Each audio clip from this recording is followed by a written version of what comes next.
Hi, it's me again with CorelDraw Tips and Tricks Part 2. I said I was going to make a second video, and over the years, I've made a lot of puzzles. And there's puzzle generators out there that'll do this in 2 seconds. But I was in a situation the other day, I wasn't at home, and I wanted to do this video for these people. And I worked on it. I just did the video today. But I made this puzzle. I went to the internet and picked a puzzle piece. And I typed in vector puzzle pieces. Let me just back up here because this is pretty important. Go to images, then go to tools, then go to tools and go size and large. That'll give you a large file. You don't have to do black and white. We're going to do black and white. There's all the black and white puzzle pieces. I only need one size, so I'm going to get that one right there. I'm going to right click and copy the image, go back to Corel, right click and paste it. See, it's pretty big. I'm going to make it little. I'm going to trace this. Go to trace bitmap, outline, trace clip art. It's going to do it really fast. It's already done it. Take the other image. Now, normally your trace version's on top, but this time it was the bitmap. You can tell when you move the bitmap that you have that bounding box or grayed out box. Now, I only want this piece of it. So I'm going to left click, right click, and I'm just going to take I need to turn it into a curve. Go to object, convert to a curve, take my shape tool. Well, it must not, I need to fill it in with the smart fill tool first. Then I can left click, right click. Let me zoom in here. This is pretty cool. The reason I decided to do the video. And we're going to take the shape tool, and I'm also going to clean up those nodes, but I'm going to take this 2 nodes right here. I'm going to right click and I'm going to go break apart.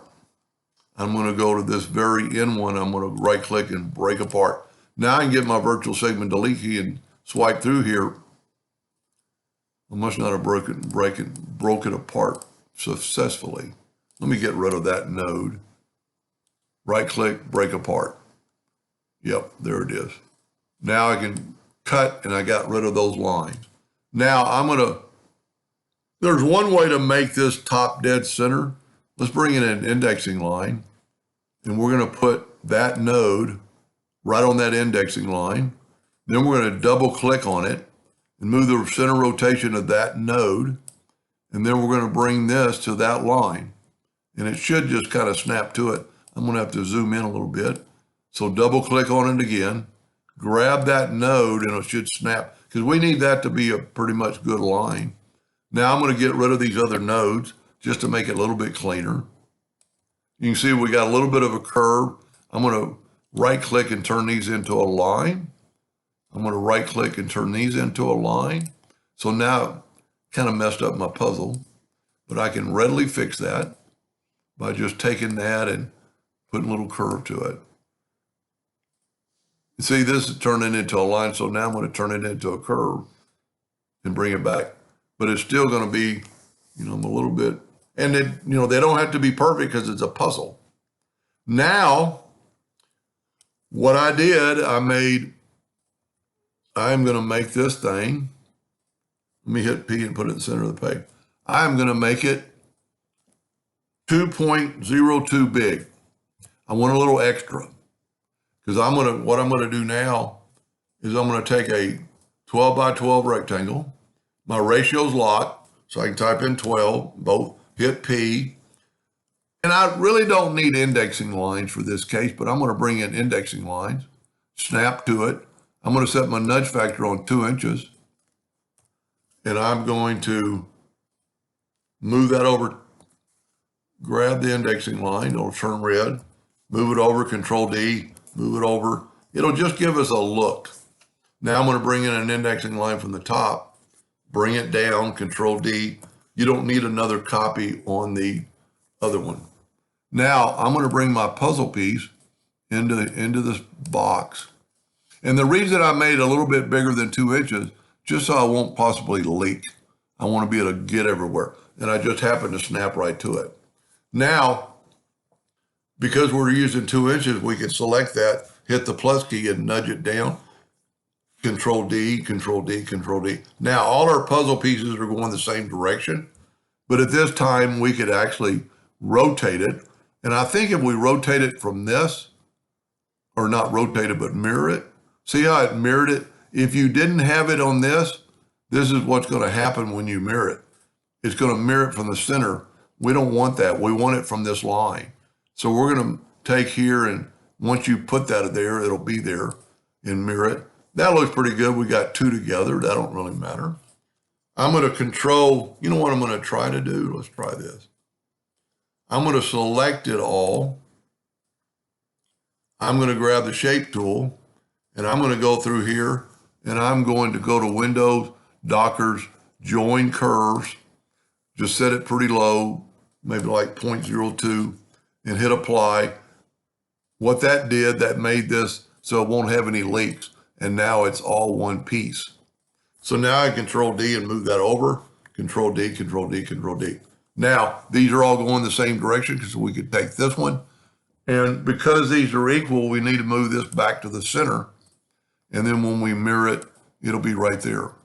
Now, I don't like those 2 being close together, but for the video, you can change it up quite a bit. Now, I'm going to make a duplicate of that guy, and I'm going to rotate.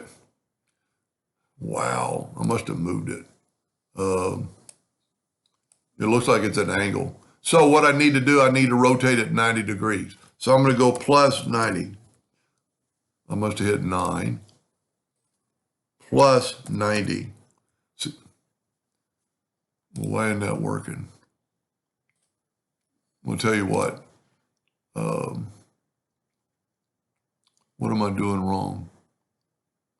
Well, let's just tell you what. Let's just move it where it's at a 90-degree angle, and that could be perfect. But you could figure out the math, and some of my math people are probably laughing right now.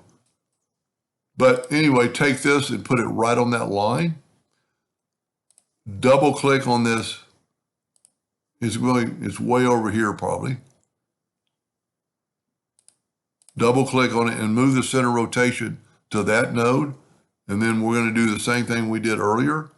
When we double click on it and get the rotation, you really need to get this rotation handle, but be pretty close to the line. And in this case, it's just a puzzle. And so you can't really, yeah, there we go. That'll work. So now bring it in.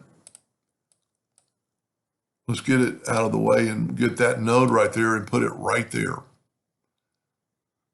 We need to make sure we're the intersection. Now Control D and make a duplicate. Control D, Control D, Control D. Now I've got some weird situations going on here, but we could take and mirror it. You know, they're all going to be a little bit the same or different.